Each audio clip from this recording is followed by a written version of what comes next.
Mais pour l'instant, c'est ça les matchs qui auront lieu. Violet-jaune, bleu-vert et rouge-orange. Donc voilà. Maintenant, on va regarder les statistiques. Statistiques des équipes. Après 9 matchs joués, voici chacun va jouer 3 matchs. Les jaunes sont en haut. Aucune défaite. Ça se passe très bien pour les jaunes. Il faut juste qu'ils gardent la cadence. Ils sont la meilleure taux de comparé. Regardez, 73% de leurs impros comparés, ils les gagnent. Ça va très bien pour les jaunes. Ils sont en feu, ils sont en forme. Bravo. C'était évidemment mes favoris cette année pour gagner la Coupe Charade. Pour l'instant, je suis mon bon samaritain, mon côté... c'est pas le terme, mon samaritain. C'est mon don de teaser de bonne aventure. C'est ça, moi, le terme que je cherchais. S'avère bien bon. Vert en deuxième place parce qu'ils ont perdu justement contre les rouges. Pas incroyable, mais c'est pas, vous voyez, les rouges sont en bas de classement, les rouges ont gagné contre les verts qui sont deuxième au classement. Mais regardez les rouges, 20% seulement en comparé, le pire taux en comparé. C'est les moins punis, ils ont juste 6 punitions ici, comme vous pouvez voir sa section des punitions. Mais regardez, les jaunes ont été punis le plus de fois, mais ça a payé parce qu'ils sont undefeated, aucune défaite encore. Et les rouges n'ont pas pris assez de risques, peut-être, ils sont pas assez punis, mais leur taux de comparé, ils ont une seule victoire. Donc voilà, 2 victoires, et chacune des 4 autres équipes ici ont une victoire chaque. Donc là, ça va vraiment se jouer entre ces 4 équipes-là pour avoir les 2 places qui restent au classement. Mais, comme je vous l'ai dit, tout est possible. Si les verts n'arrivent pas à gagner les 2 prochains matchs, parce que tout est possible, les autres équipes pourront monter au classement. Mais pour l'instant, les jaunes aussi, s'ils perdent leurs 2 prochains matchs, tout est possible. Moi, je dis tout simplement que pour l'instant, les jaunes et les verts, c'est pas mal une garantie qu'ils vont faire les séries. Après, c'est les 2 places qui restent. Ça va jouer entre les rouges, bleu, violet, rouge. Orange, bleu, violet, rouge. Regardez les autres statistiques. Les oranges, ça va super bien.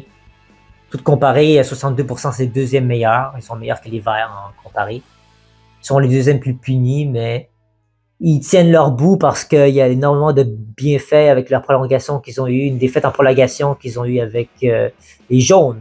Le match qu'on a été livré il y a cette semaine, justement.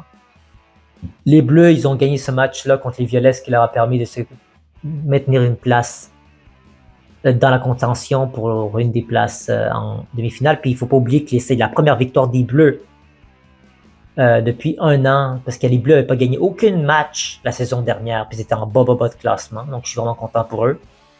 Et j'ai toujours avec Barbouchi qui est dans les bleus, puis Caron, j'ai toujours un petit point faible pour eux, mais pour moi c'est les jaunes qui gagnent cette année, mais on verra si ça va changer. Bon, je sais que c'est beaucoup de statistiques puis beaucoup de nombres pour vous, là, c'est peut-être pas ça qui vous intéresse, mais vous voulez savoir un peu mes prédictions. Qui vous pensez que je vais faire en sorte qu'ils font des séries selon mon avis? Jaune, vert. Jaune vont rester au classement, ils vont être première place. Vert risque d'être deuxième au classement. Même si le fait que Christian Brisson-Dargy comme coach ne sera pas présent pour eux, ça peut leur nuire. Surtout qu'à la faible Aladin, s'il ne vient pas au jeu non plus, ça peut vraiment leur nuire. Est-ce que Pierre-Luc Funk peut vraiment souder une équipe avec pareil tout seul pour l'absence des 2 autres? C'est dur. C'est pas impossible, mais c'est dur. Après, je pense honnêtement que les Bleus, cette année, ils vont avoir une chance. Les Bleus, cette année, ils vont faire les séries. L'année dernière, ils ont quelque chose à prouver, les Bleus, ils se sont fait éliminer. Là. Les Oranges et les Bleus, c'est souvent les 2 équipes qui ont le plus de misère à faire les séries. Surtout les Oranges, comme j'ai dit, ça passe ou ça casse. Il y a des années qui font les séries, puis ils finissent par même se rendre en finale, puis gagner la coupe par moment, comme c'est arrivé en 2023. Il y a des années où ils ne se qualifient pas du tout. Les Bleus, eux autres, c'est eux qui ont vraiment beaucoup de misère en règle générale à faire les séries. Mais cette année, c'était le match qu'ils ont joué hier contre les Violets qui a vraiment solidifié leur place potentielle pour faire les séries. Après, ils ont 2 gros matchs qui vont arriver pour les Bleus. Ils vont devoir jouer contre les Jaunes et les Verts qui sont premiers au classement, donc. Puis 2e au classement, fait que ça va être une grosse montagne à franchir pour les Bleus s'ils vont avoir une chance de faire les séries. Il ne faut pas oublier que les défaites en prolongation, ça leur donne un point quand même aux équipes. Fait que si même ils ont une défaite en prolongation, ils peuvent comme se payer un point. Ce qui peut être important. Donc, j'ai un peu extrapolé un peu tout ça. Je pense vraiment que les Rouges cette année vont pas se qualifier. Je le sens pas du tout. Désolé. En plus, Mathieu Lepage, dans les rouges, il va être en Europe, face pour la tournée européenne, fait qu'ils vont avoir un joueur en moins qui va être une clé pour eux, mais qui n'auront pas. Je sais pas qui va remplacer Mathieu Lepage pendant ce temps-là. Si Simon Boudreau pouvait arriver, ça pourrait peut-être faire une différence. Ou un autre joueur talentueux pourra faire office de son remplacement. Mais je le sens pas quand même. Après, qui va être l'autre équipe qui va se faire éliminer, parce que c'est ça qui arrive quand on a 6 équipes, tu as 2 éliminations maintenant. C'est encore plus difficile de se qualifier. Je sais vraiment pas. Les Violets, ça va pas très bien cette année-là, honnêtement. Ils ont commencé avec une défaite. Ils ont commencé fort avec une victoire contre les Rouges, justement. Ils ont gagné contre les Rouges, mais après, ça a aucune défaite en prolongation. Ils n'y arrivent pas, visiblement. Et comme je dis, tout est possible, mais je pense pas. Les Violets et les Rouges, pour moi, c'est ceux qui vont se faire éliminer cette année. Ils sont dans le classement, en bas de classement, pour une raison.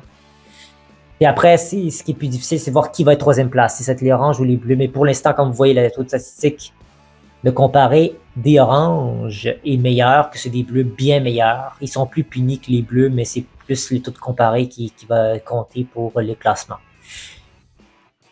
Et sachant que les Oranges ont battu les Bleus, justement, cette année, en saison. Donc, ma prédiction, c'est jaune première place, vert deuxième, orange troisième et bleu quatrième. Et ça veut dire qu'on va voir dans les séries, quand les demi-finales vont arriver, jaune contre bleu, parce que c'est la première équipe contre la quatrième, et vert versus orange, qui c'est la deuxième contre la troisième équipe. C'est comme ça que ça marche dans les demi-finales. Donc, c'est ma prédiction pour les demi-finales. Qui je vois gagner, je l'ai déjà dit dans ma série prédiction avant même que les matchs commencent, et les jaunes allaient gagner. Mais si je vois une demi-finale jaune-bleu, malheureusement pour les bleus, je pense quand même que c'est les jaunes qui vont la remporter. Ils ont déjà joué ensemble.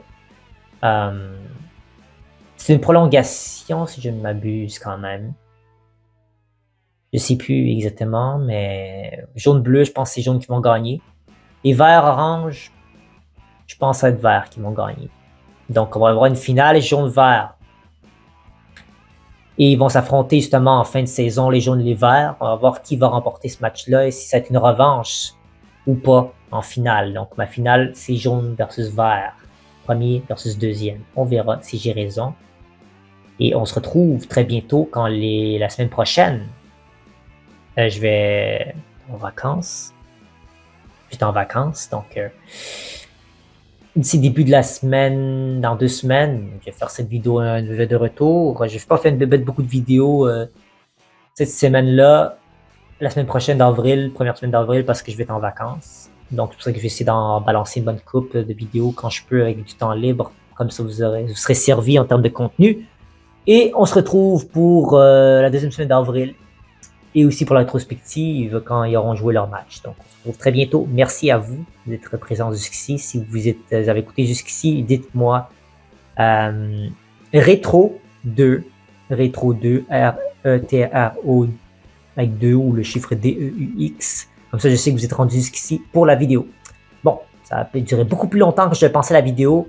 Donc voilà, 12 minutes, les boys.